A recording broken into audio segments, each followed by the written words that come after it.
The Rothschild family is one of the wealthiest families the world has ever known. By the early 1800s, they established themselves as the most important bankers in all Europe. By the end of the 19th century, they're said to control half the wealth of the world. As Rothschild biographer Derek Wilson explains, Rothschild critics have justification for their anxiety. The House of Rothschild is immensely more powerful than any financial empire that has ever preceded it, and it's able to control governments behind the scenes, secretly.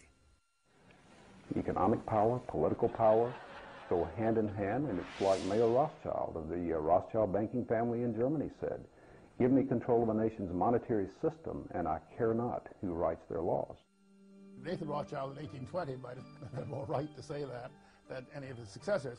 The statement is more or less absurd. The Federal Reserve does not control the money supply. The Federal Reserve influences the money supply.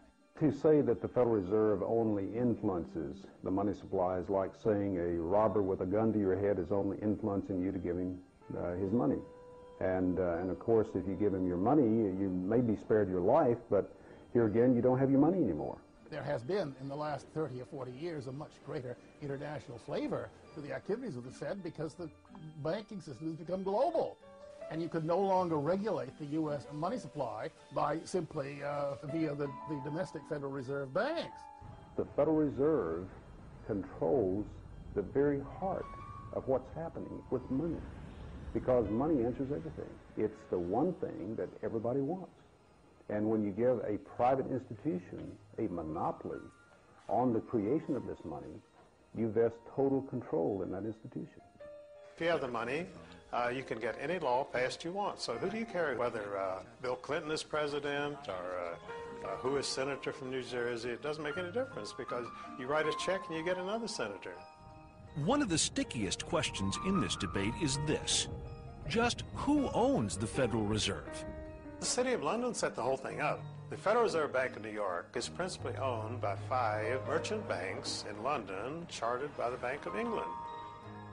Perhaps England, which many have considered a political satellite of the United States in recent years, is really the one pulling the strings of international policy.